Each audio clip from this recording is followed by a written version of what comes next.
well, let's get started. Welcome, everybody, to the spring installment of the Alumni Breakfast Series. We're happy to have everybody, and as people continue to climb into the room here, we're sure glad to have all of you join us. We've got an exciting program and some just great guests. I have to tell you, I've moderated more than one of these, and I've had a lot of fun getting ready for this one.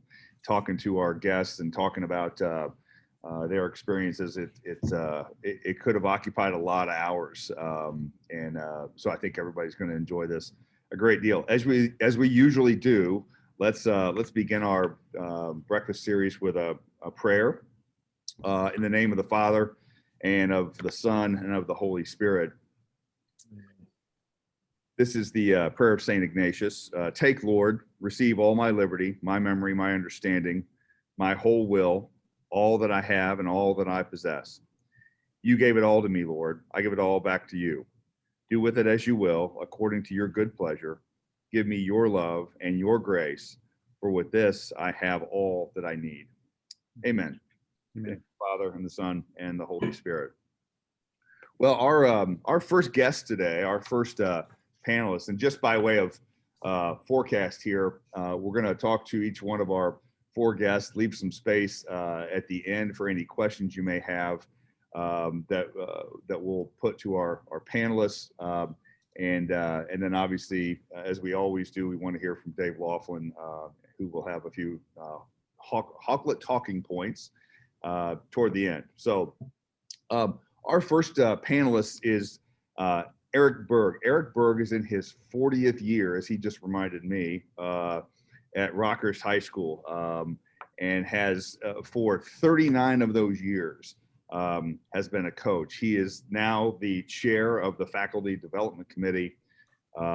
He is also, and has since his very first year here, been involved in the counseling department at Rockhurst High School. So with the perspective of literally 4 decades of experience in counseling and at Rockhurst and in the community, we're thrilled to have Eric join us. Thanks, Pat. Yeah, you bet. We're really glad to have you. You and I had a great chat yesterday, talking about your experience here and the community.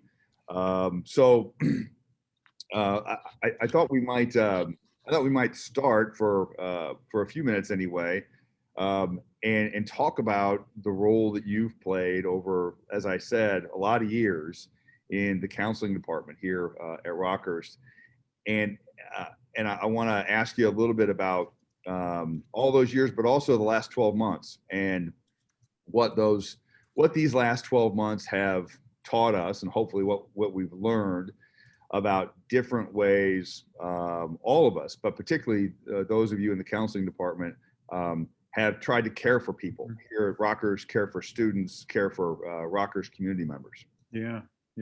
You know, it's interesting. This is a job that you never say, "I'll never see that," because as soon as you do, something happens that you never expected, and I think this last year has been an example of that. You know, of the 40 years that I've been here, certainly we've never gone through anything as a community, a school community like this. And I think the thing that I take away is that I realize that school is really more than school. You know, a lot of times we get caught up in the academic side of that, and certainly that's a critical and important component of what we do, and what occupies the vast majority of the kids' time. But I think this year we've seen where we've had to alter, we'd have to change schedules, even classroom configurations, activities. There's been a lot of what I think had taken for granted in school that has either changed or not been available to kids. Right. And I think that's impacted them in a variety of ways, especially for our upperclassmen who have the perspective of they know what it was like before.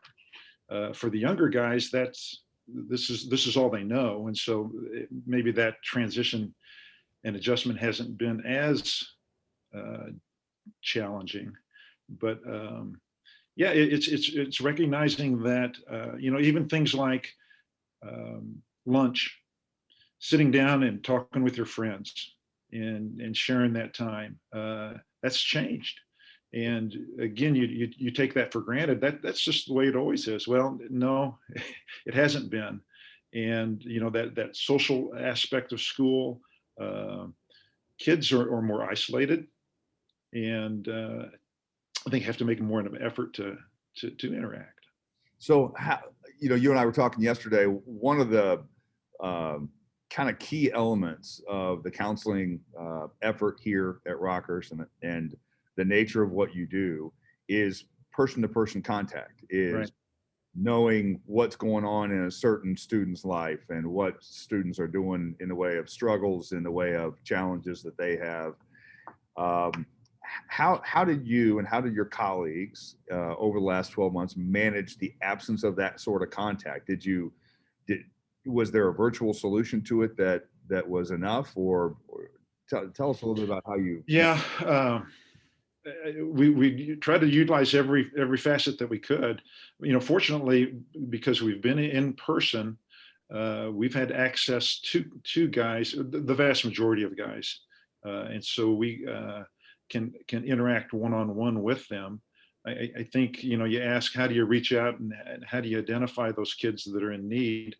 I think it's a community-wide effort in that as teachers see things in kids, as performance maybe declines, as attitudes change, as things happen with guys, that's passed on, and then we're able to follow up, and I guess it's comes down to Pat asking the question, how you doing? I mean, what's going on? Because the things that we all deal with impact us in different ways, and that's so true for the kids too. Right. So, but it is nice for those guys that aren't in person. We've been able to reach out virtually to them. It's not the same, but at least there's an opportunity to contact and interact. Right. I keep saying 40 years, 39 of them you spent as a coach. And so that's a lot to look back on. I'm not going to make you tell me about your best memory or favorite memory, even narrow it down to 3. But you certainly have accumulated a stack of memories in 39 years of coaching. And I wanted to ask you a quick question before while we have the time here. As you look back, and this is your first year not coaching, it's your first year, right. You haven't had that in your life. So with that kind of perspective, as you look back over 39 years of coaching and working with teams, and tell us a little bit about what sticks with you, not in terms of highlights, but more so in terms of, again, what you and I were talking about yesterday, kind of what you've taken away. Boy, there's so much that where I could go with that. I think I've been able to kind of look back and compare my experience with the men that I worked with when I was in high school. And I see that I have been extremely, extremely blessed and fortunate for the opportunity to work with the guys that I've been able to work with, for us to achieve the things that were achieved over that time. I've got to experience things that, when it comes down to it, very few high school coaches have been able to experience. And I attributed that to the young men that played for us, for the coaches that I was able to work with, and hopefully I was a component in that. But I really feel very blessed to have had that experience. There's so many highlights. But I think the thing there's probably 2 things that stand out to me. One are the relationships. I know when I was an athlete in high school and college, the things I look back on were the people that I was able to be involved with. Yeah. And I think Many times when I talk to guys that have played here and talk about what their experience was like, it goes back to the guys that I was with, that I experienced that whole process with. And there again, what a blessing. We have had the opportunity to work with some just tremendous athletes, but I think more than that, tremendous people. Yeah. And I think in a lot of ways that was the difference many times, was the heart that we brought to what we did, and the success that we gained from that. Well, I think a lot of them would probably say the same thing about you, how fortunate they were to play together and play for you over Thank you. all those years. Yeah, you bet. Yeah. Eric, thanks so much. We're gonna move along here, but Sure. I know there's going to be some questions toward the back end, so we sure appreciate you being with us today, and anxious to see you in person again very soon. Our next guest, I guess panelist, right, is Molly Reardon. And Molly has been at Rockhurst High School now for 20 years. And remarkably, that follows on the heels of a 20-year stint at St. Teresa's Academy. So she's the, I think, only one on the planet that has her kind of perspective about side-by-side single-sex education. And we're really glad to have her here. Molly's been in the theology department here for, well, 2 decades now, and has great and unique perspective along those lines. So Molly, good morning. Welcome. Good morning. Thank you. Yeah, so glad to have you. Again, I kind of keep referring back. We had a really good chat yesterday, and we got talking a little bit about how and whether the single sex, the all boys element of Rockhurst factors into the way you teach. And with your experience previously at St. Teresa's and now 20 years at Rockhurst, I think it'd be great to hear you talk a little bit about how that informs the way you teach that single sex, single gender environment. Well, I thank you. I go back to the beginning, and I always tell the students, and you alumni could remember this, that that summer before I came to Rockhurst, I prepared myself for animals. That boys were going to be climbing the walls, and they were going to be doing all kinds of things. And I found just the opposite, Pat. I found gentlemen. I found students who said thank you when they left the classroom, and I certainly didn't teach them that. So I tip my hat to parents, I tip my hat to the families and to the community.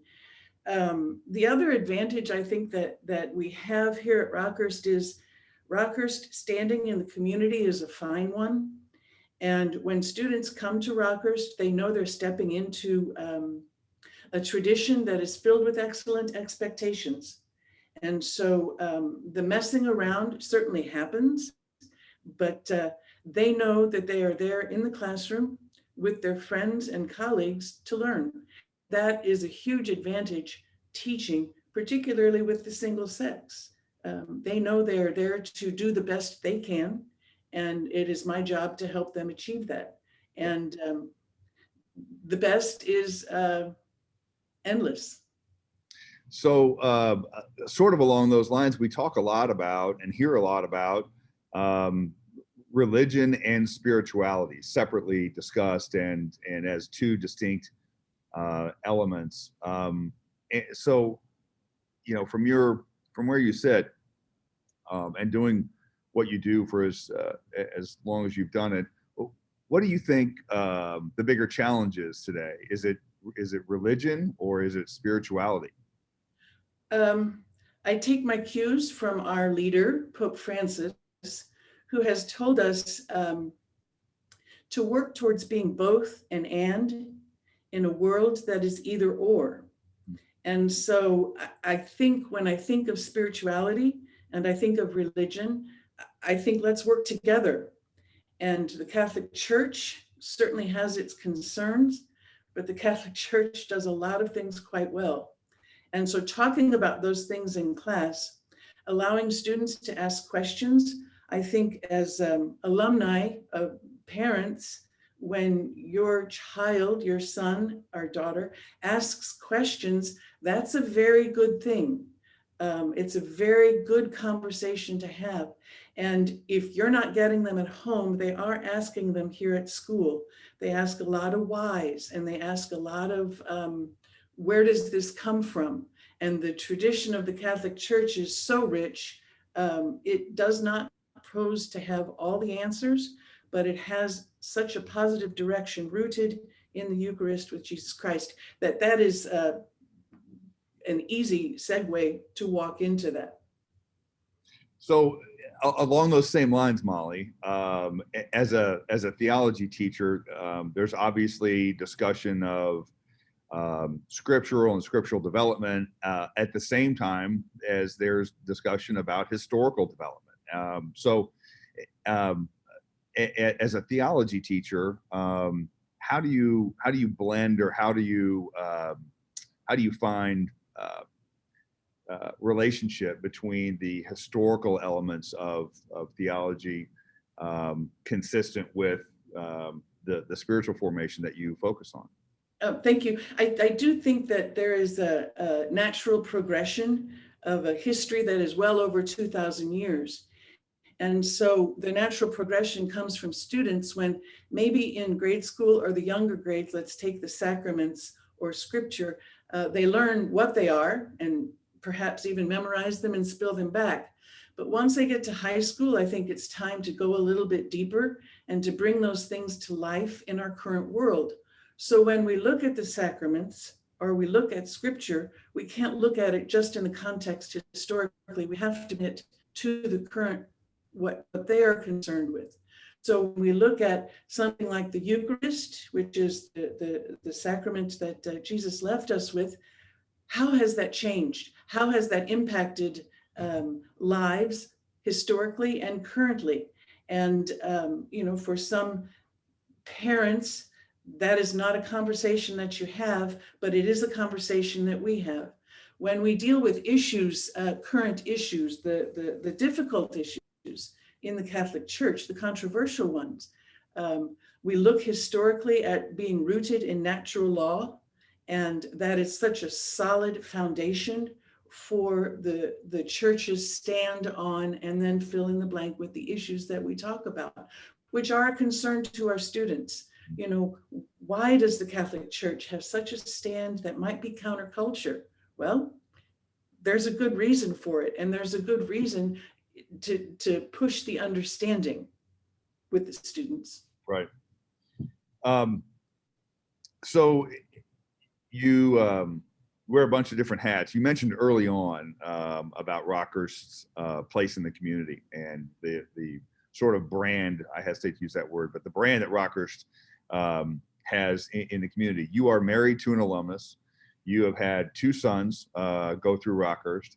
You are a 20-year faculty member, so it's probably safe to say you're all in on this. How do you? And you're also in the community a lot. So, from that perspective, how do you describe A, how you feel about Rockhurst, but B, what is your experience in the community as to how Rockhurst is perceived and the brand that it has? I think it's safe to say I found a home here.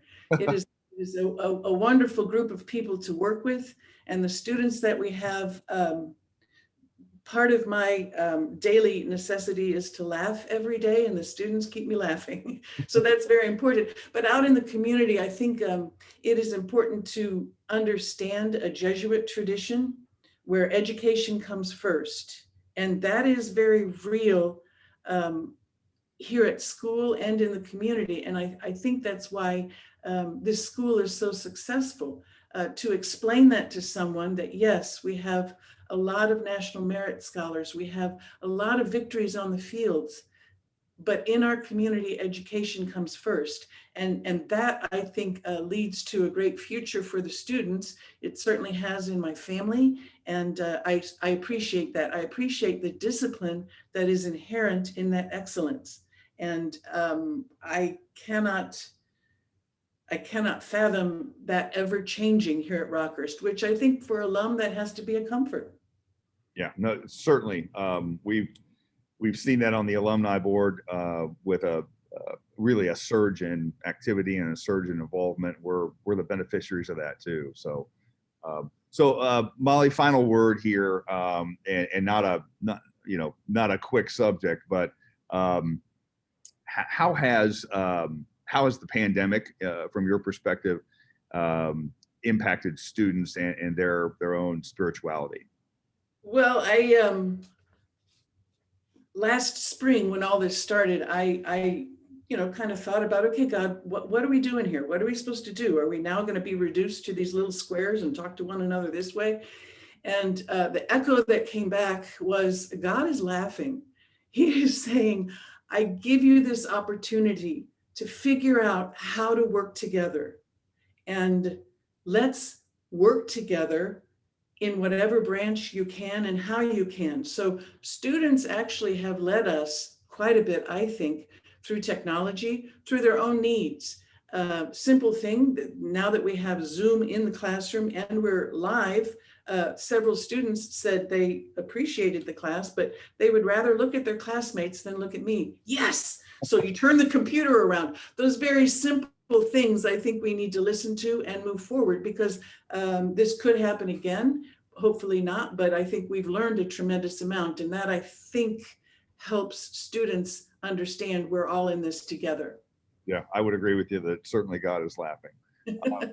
Molly, thanks so much. Really appreciate you being with us this morning and sharing all this and your experience with those that you can see and everybody else that you can't see. So thanks. Thank you for asking me. Oh, you bet.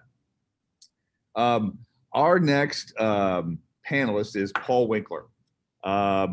Paul, good morning, Paul. Morning. Thank you for having me. I appreciate it. Oh, sure. Thank you for being with us. Paul's in his 23rd year at Rockhurst, is chair of the science department, and teaches chemistry and environmental science, astronomy, and is also deeply involved in Kairos, freshman baseball. I don't know when you ever go home, Paul. And notably, the coach of the Aqua Hawks, which took 11 state titles in a row, and then sat a one out, I think, or a few out, and then took state again last year. So it's you've got a full plate, and I was worried about being able to get through all that stuff before you and I had a chance to talk. So welcome. I'm really glad you're here. Thank you very much for having me. I appreciate it. It's an honor. Yeah, you bet. As a Paul, as a scientist, and given the world you live in here, what do you think the impact on students has been of the pandemic as it relates to their interest in the stuff you teach? I mean, has there been has the last 13 months or so impacted their interest in or the way they learn chemistry or environmental science or any of those areas that you teach? Well, obviously, we've all had to make our adjustments. We've shown that it can work. We've had to be creative, and that includes in the sciences as well, whether it's in how we do labs or how we do demonstrations. Our whole entire department, thankfully, has found ways to be able to reach our students to give them an experience with the sciences. One of the best parts of our job, which I really think is probably one of the best parts of any teacher's job, are the questions that you get, whether it's during a time like this or during normal times, the questions that you get from the kids. And I've often said that I could teach an entire class just on questions alone, have no curriculum, and just walk in and let kids just ask questions. Because really, that's what you want. You want them to ask those questions like Molly was talking about earlier. And so now we're getting questions, whether it's in my class in environmental science, which is impacted by the current pandemic that we're in, or also obviously in biology or other life science classes. We're getting questions that are more heartfelt. We're getting more questions that are not so much based on curiosity, but questions that you can tell that are deeply impacting their lives. And their pursuit of those answers to those questions is deeper in a sense of how badly they want to know those answers. And so it's a different kind of question, but that's really where I see the differences right now with the students, is the nature of the questions that they're asking. So, what kind of questions? What do you hear what kind of questions do you hear that are different today than they were before this long experience? Questions such as, how is this going to continue to impact us? Who in my family, this is early on especially, who in my family could contract COVID? How does it get passed from one person to the next?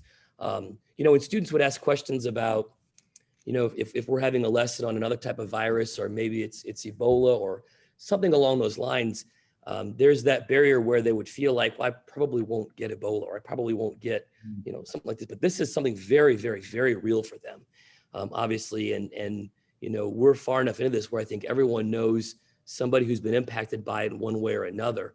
And so for them, I wouldn't say they're questions based out of fear, but they're more questions based out of real deep concern and love for those that they're around every day. So that's a great segue, because what we've seen over the last year or so in some circles has been tension between science and faith, and has been disputes between people who study these things from a scientific basis, and then others who develop opinions that are sometimes outside the science. So obviously, it goes without saying, you're here in a Catholic institution, and obviously you have your own faith. How has your faith played a role in not just the last 12 months, but your pursuit of scientific inquiry and discovery? And I said not just the last 12 months, but the last 12 months may be a pretty good example. Sure. As an astronomer, I would say that in the beginning, as you tend to look deeper and deeper into our universe, it is a challenge. It is. But that's also why they call it a faith journey, is because as you bring up new questions in life, you have to look at it through the lens of your faith. And sometimes that is a challenge. The connection between science and your faith is one that you constantly pursue. You're never there, if that makes any sense. You've never reached the end, because whether it's science or whether it's your own personal faith is constantly evolving. But that's, like I said, why you call it a faith journey.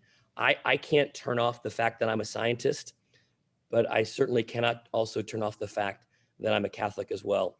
And so I look at the science that I study through the lens of my own personal faith. And I think once you're able to see the connection between the two, the truth is really revealed to you about God's creation and the beauty and what he has been able to provide for us. I know that a good friend of mine, Brother Guy Consolmano, was on, I believe it was last year. And I'm sure at some point in time, he talked about how studying science is an act of worship towards God our Father.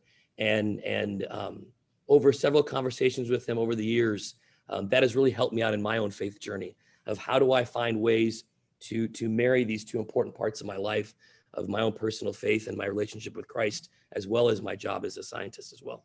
You owe me one, because you stole my quote. I was actually going to. That's exactly what he said when he was with us Yes. at the last alumni breakfast. And for those of you that couldn't make it, Brother Guy is the director of the Vatican Observatory in Rome, and he was one of our guests last time on our alumni breakfast. But that's precisely what he said, and it was. And he talked a little bit about the tension or the contrast between being a Jesuit institution with the, as Molly said, with the primary focus on education and the scientific elements, just like you stated well. So that's you owe me one. Well, I've been in the room so many times with him when he's made that comment, whether he's speaking or whether it's to a group of people. And I think for so many people, they've tried to view their as a conflict that exists between the two. And there really isn't. It's just a matter of how within your own heart can you find a way to bring those two important parts of our lives together. And so when he said that, there's a lot of light bulbs that go off in the room when all of a sudden they go, oh, okay, that makes a lot more sense. Yeah, it's okay for that. Yeah. Yeah. So a lot of the people who are with us this morning who are of my vintage would not ever have known what STEAM is or STEM or anything like it. So for the benefit of us and for quite frankly everybody who's here, talk a little bit about the growth of the STEAM programs here at Rockhurst over the last 5 years, and start with describing your role. Sure. So my role with the STEAM program is, especially as chair of the science department, is to help cultivate the nature of the strategies that we use in the classroom here at Rockhurst, whether it be through resources outside the building that we can bring in. It's all about trying to allow our students to have a deeper experience with the content that they're studying in the classroom. STEM outside of our own building sometimes can be a very nebulous term, almost like a clickbait kind of term where it means something different to different schools. Right. And so for us, we really had to define, well, what is STEAM in our school at Rockhurst? And what is it through the concept of the Ignatian paradigm? What is it through the strategies that we've already used? We did not want it to be something that was completely different. It had to be through the lens of our faith, and also obviously through the Ignatian content. So for us, STEAM is really a method of strategies that we use in the classroom that allows students to develop skills, but it allows them to be able to have a deeper experience in an enrichment fashion with the content that they've had. It might be through real life experiences outside the classroom. For me in science, it's about having the kids actually do the science. So it's not about where we show them what science is and let them view it. We want them to actually do it and experience it. And so to have those real life applications in the classroom is extremely important. But what it also does too is it removes the teacher in a sense from the relationship, and it stops us from being the conduit, and it brings the students together with that content. And so it shouldn't be what I teach, shouldn't be what I like, and it should not be what I want to promote. It should be what is best for the students. And so really I need to take a step back and bring the content in and that experience in with the students and let them experience it and just basically see where it goes. And so for us, STEAM is something where we want our students to see their entire education here at Rockhurst as one, not as these individual silos, but for it to all work together. Because when I talk about my science students, well, my science students are also Molly's theology students. And Molly's theology students are also, Coach Mo's theology students, and then also somebody else's English students, Andy Hagedorn's English students. So they're all one student. Right. That's great. You and I, when we touched base about this, we talked a little bit about your extraordinary experience with the Aquahawks and how that has played out over a lot of years. And you mentioned something, and I want to share it with our audience here. You talked about the difference, and again, by way of background, 11 state championships in a row, and the most recent being last year, although that's not 12 consecutive. So pretty extraordinary record for the Aquahawks, and a pretty extraordinary group of collection of athletes and young men. You talked about the difference between walking into a pool as a champion and walking into a pool as a challenger, as not a champion, and what that means for you and what that means for your athletes. Share that with us. Sure. I've been blessed tremendously with the young men that are in my life and the alums that are still in my life, and just to be able to be here at Rockhurst and to have that opportunity. So when I think back to the first year that we won our state championship in 2005, and I'm really not sure that any of us knew what we were doing back then, but it worked out, and a lot of us who continue to stay with the program learned a lot from that experience, and each championship teaches you something. I stepped away for a little bit to work with the STEAM program, and then when I came back, it was a program that had never, there were young men who had not been a part of the state championship. So I had to help them learn the process of how do you march up that hill, and how do you get to the point where you give yourself the opportunity to potentially win a championship. And one of the things that I taught them is to be very observant when you're not at the championship level, is to be observant as to those who are, and to recognize how they prepare, to recognize how they walk into a meet, to recognize what they're doing before the meet, to recognize when they do have successes during a meet, how do they demonstrate that? How do they handle that success? One of the things that we talk about in our meets that the kids hear a lot from me is no highs or lows. Is you got to handle the highs and you got to handle the lows. You got to move on to the next thing. And what is the next thing that you're going to have to be able to tackle? And so it's how you handle yourself once you've won is never. It's not a point of arrogance. It's not a point of thumping your chest, but it's more about now for the young men that have won a state championship this past year. When they walk into a meet next year, there's a certain way they have to handle themselves. There's a certain way that they have to prepare themselves. And they also have to know that they're going to be looked upon that by the other teams. We've always had great relationships with the other teams that we've competed against. And so we want to make sure that we demonstrate to others as to how do you prepare for a meet? And when you're getting ready for your race, how do you prepare for that? How do you cool down afterwards? And then also when you have had the opportunity to win a meet, of how do you handle that success? Yeah. Thanks for sharing that. I wanted to get to that, and it's that's great topic. Paul, thank you again for being with us this morning and for taking a little bit of time to talk about the school and what you do and your contribution. So we really appreciate it. Thank you for your time. Appreciate it. Thank you. Morning, Matt Darby. Morning. How are you, sir? I'm good. I can tell you that Paul did find time to go home. I don't know when he goes home either, but if you had seen Paul earlier, probably even yesterday, his beard did not look this well trimmed. I'll take your word for that. It's because he's busy. Yeah, right. Exactly. Well, speaking of busy, you and I tried to connect and we didn't get a chance to connect before. So it's really good to see you and talk to you. Thanks. Good to see you, Pat. Yeah, you bet. Matt, for those who are on the Zoom and attending our virtual breakfast, tell us a little bit about you and how long you've been here at Rockhurst. You're a class of, I'm going to mess this up. You're class of 2000, am I right? 2000. Yeah. So I was class of 2000, left here, went to Marquette University, came back right after graduation. So I guess, gosh, this is my 17th year here. Won a couple different hats, came back as an English teacher, soccer coach, then moved into the athletic office for a few years. Then have now, I guess, been in this role as assistant principal, dean of students for 9 years now. So luckily, I make the joke with people. I found a lovely woman, married her, because otherwise I've been in the Jesuit schools long enough they'd try to get me to become a Jesuit, right?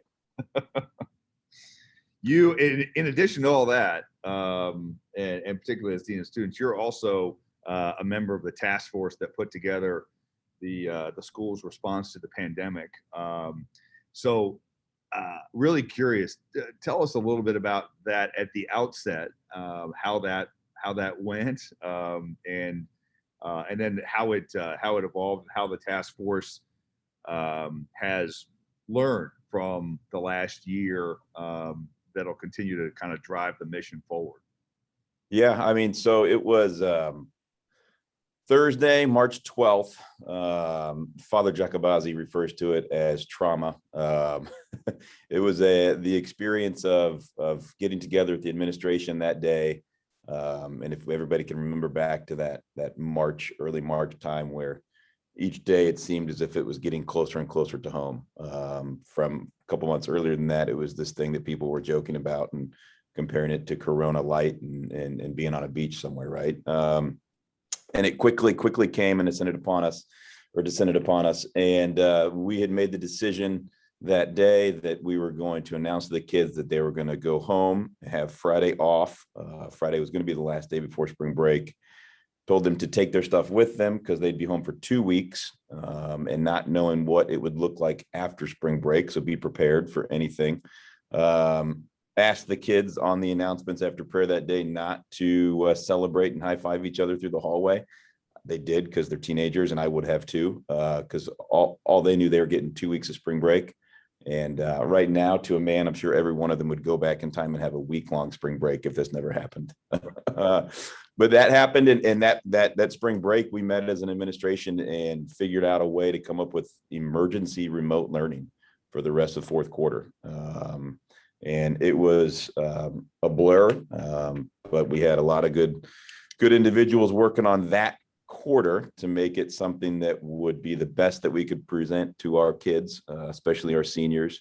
And then what we did is when we broke for summer, we created our task force, and Dave and Vince were smart enough to put Father Gary Menard in charge of that task force. And I don't know if Gary's been on any of these before, but Gary taught here for a long time. He's held many hats around Jesuit education, his principal, department chairs, math teacher, and just has that perfect mind to run a task force for something that is completely out of the ordinary that we had never expected in our lives. Crossing every T, dotting every I, asking every question, to the point where it's Sunday morning and he's sending stuff probably on his way to church, right? He's doing research and looking stuff up. But so we got together in the summertime, and we are meeting again today for our 73rd, I think, task force meeting of the year. And in the summertime, we got together, I think it was 3 days a week. And it's a good group of leaders, with Dave and Vince and Gary, as I mentioned already. Then we've got our 4 assistant principals on there. We have Alan Robertson, our CFO, and then John DeGraffenreid, our director of facilities. So it's kind of hitting it from all different areas, making sure that we are tackling and discussing anything that could be happening to our kids on our campus, to our families during this pandemic. And the goal was, when we come back in the fall, that was the goal, to come back in the fall. And when we do, we can't have any emergency learning system. It has to be something that we spent this summer working on. And so God blessed us with that summer period to get together and make lemonade out of lemons. And I think we somehow found a way to do that through the efforts of so many great people. Mike Wickenhauser, our assistant principal for academics, similar to Paul Winkeler. I don't know when Mike Wickenhauser sleeps, and all that he was able to do just academically, making sure that, again, like Molly mentioned, the focus is on academics, and the kids wouldn't be falling behind. They continue to strive. They continue to become the academic individuals we wanted them to become. And it's a lot of work, but it's not one person. It's not one group. I mean, it is the faculty and staff have been extraordinary with their monumental efforts in just keeping kids safe while teaching. I mean, teaching is a difficult profession as it is, but now you're dealing with masks and 6 feet apart and sanitizing your hands, and you can only go down the hallway one way. Had to completely change the way we teach now with the Zoom and the block schedule and stuff. So it has been a joint effort by so many people, not the least of which is our kids and families. I mean, they have been spectacular in communicating with us, reaching out, asking questions. You never thought that you'd be talking to families about their cousin's neighbor's best friend and when his symptoms started, and trying to track, okay, how long is your quarantine going to last and stuff. So it is a unique world we live in right now. I can't imagine trying to do it anywhere other than here with the great adults that we have in the building. But then, like I said, the kids have been spectacular. I mean, they moan and groan a little bit like they should, but I mean, they're coming to school with a mask every day. They're not able to push each other in the hallways. And Molly said they're not animals, but they are sometimes. And they're not allowed to be. I mean, like, just some of the things that you miss in the hallways are, honestly, I won't tell them this, but you miss the kids goofing around. Like, they're not allowed to clown around with each other as much. But they recognize that being here is one of the best things in their lives. And if it means they got to wear a mask and stay apart, they're going to do it. Yeah. That's kind of a good segue into my next question, because you talk about animals and clowning around. You're dean of students here. So in that role, you've got a front row seat to, whatever measure of clowning around and goofing around there might be. Yeah. But let me ask you this, separate and apart from that front row seat, what gives you the greatest satisfaction from that role? I know challenges, I understand that. What's the greatest satisfaction from your role as dean of students? Yeah, I mean, I guess you kind of got to be a sick individual to enjoy the role, right? But it is not difficult at all. You love it, yeah, or crazy something, right? It is enjoyable because you see kids at such an important stage in their life. And all stages are important, but right now they're still young kids, and we're developing them into young men, but they come in as a 14-year-old kid, probably thinking they're king of the hill from the grade school they come from, right? And then now all of a sudden they're freshmen again. And then we're supposed to, 4 years from then, sign off on saying you are a young man ready to go set the world on fire. You know, you go off to Villanova, go off to Georgetown, go off to KU, Mizzou, wherever you're going, you're going to be on your own.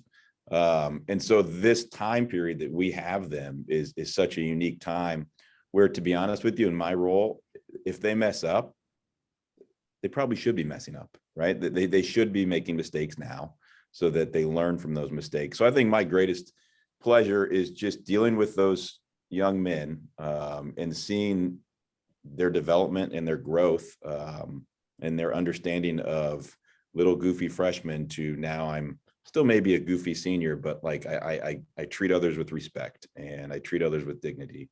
So I think that's probably the biggest satisfaction, is seeing those kids make mistakes now so that they're going to be better off in the future, and helping them navigate those. I think families are kind of surprised when they're sitting in my office and I tell the young man, you know what, I'm glad that you're in here. I'm glad we're having this conversation.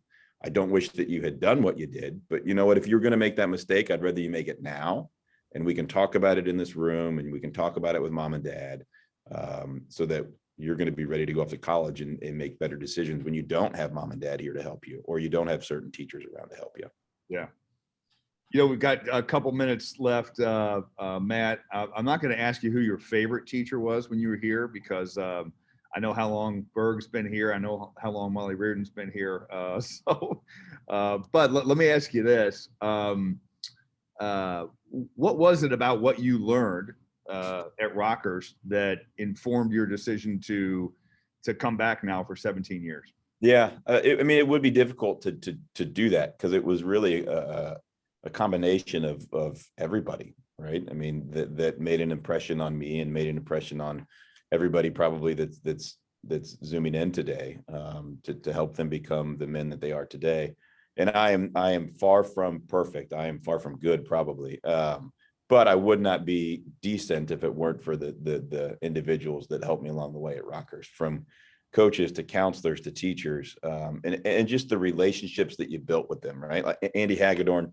I mean, it's an easy answer to say Andy Hagedorn is my favorite teacher, but not only just teaching the grammar and how to read and how to write and how to think critically, but just the care and the concern, and the amount of time that he would invest into his students, right? Any time of the school day, before school, after school, there'd be kids lining up to just sit and talk with Andy Hagedorn. And it's not too different than the way that kids feel about Molly and Eric and Paul. I mean, it's the same type of thing. They're teaching theology, they're teaching science, they're counseling their kids, they're coaching their football players. But at the end of the day, those young men just appreciate the relationships that they have with their teachers and their coaches. And some of them can't articulate it now, but I think they are able to at some point. And that's the other beauty of it is, or the difficult part of it is, sometimes you don't necessarily see the magic that happens. You got to wait until alumni events or until you see them out and about in the community. And then you're like, wow, that young man is a great kid.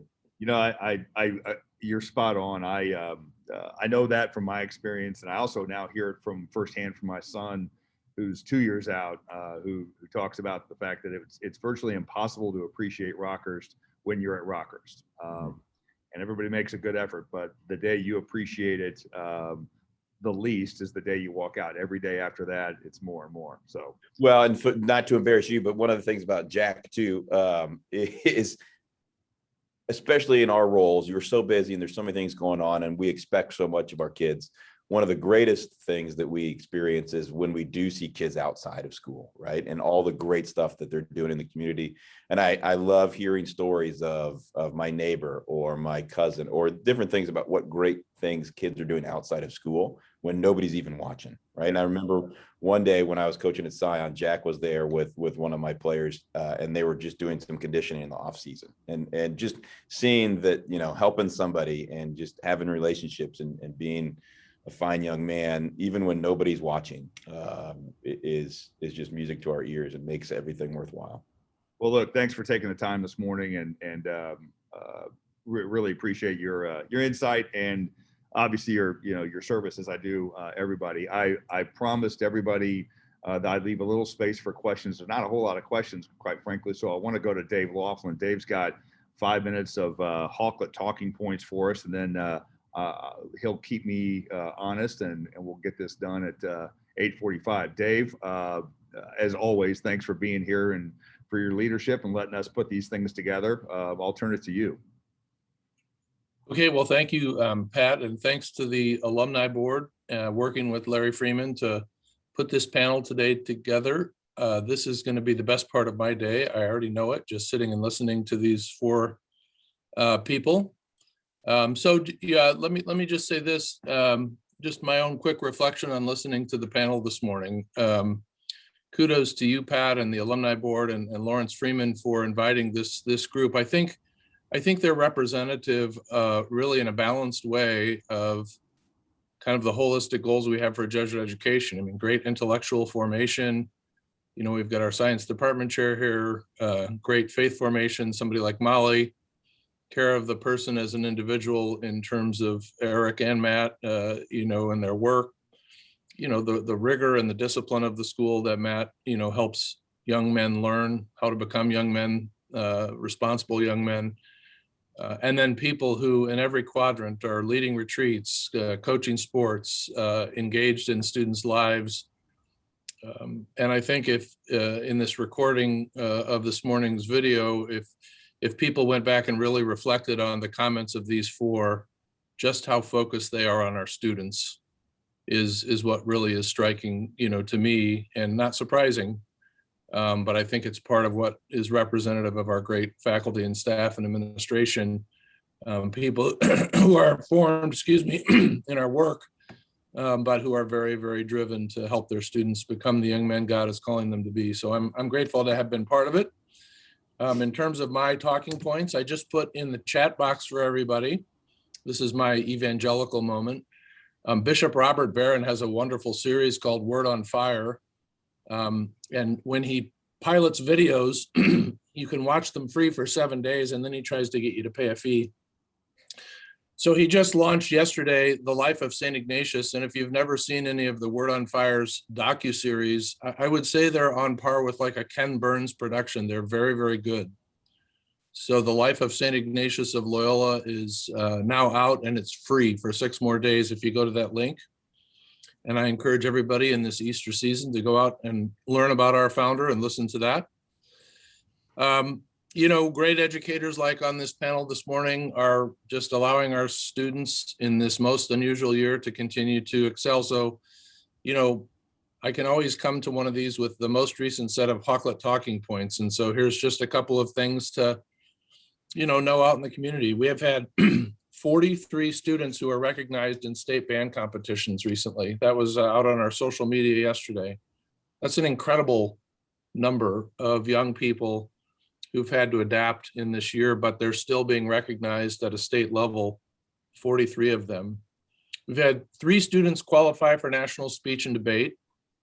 We have 13 competing this weekend to qualify. The speech and debate team took first place in the Show Me District Tournament, kind of sweeping the debate sweepstakes there. We have 5 students who are going to the state speech and debate championships so far in April. But I find this an incredible statistic about speech and debate. We have 65 students in speech and debate. And if you know anything about speech and debate tournaments, it's usually students going to schools on weekends, schools filled with kids who spend all Friday night, Saturday, all day And in the pandemic, they can't. So what I've observed in the discipline of these 65 students is they're with their computer individually in a room, preparing their argumentations, preparing their talks, the same way. Had the privilege of briefly attending what Paul Winkeler did yesterday with our state champion swimmers. And again, not one thing to win a state championship, another thing to have a ring ceremony that's wrapped in prayer, having Father Jacobazzi bless the banner that hangs in the gym, and kind of remind our young men of the godly gifted groundedness they have with all those talents in terms of swimming. I would be remiss as the president of the school if I didn't remind this group that our auction is April 17th, and I'm not going to put that in the chat box, but it's free to register. And then every dollar you give to something at the auction is tax deductible in some percentage. So free and to your advantage, but also to Rockhurst. So, I could stop there, Pat. I do want to make you honest in the time, and appreciate everybody's attendance this morning. And my thanks to the panel for taking your time and for all that you do for the young men of Rockhurst. Thank you. Thanks very much, Dave. Just a note, we will rebroadcast this show on the YouTube channel that's available, and everybody's going to get an email with a Survey Monkey embedded in it, and you'll have a chance to ask additional questions of the panelists, and also tell us what you're thinking about the program. Again, to our panelists, thank you so much for being with us. A lot of fun to prepare, and even more fun to do this. So really appreciate it. Have a great weekend, and we'll talk to everybody very soon. Thank you. Thank you. Pat. Thanks, Pat. Thank you.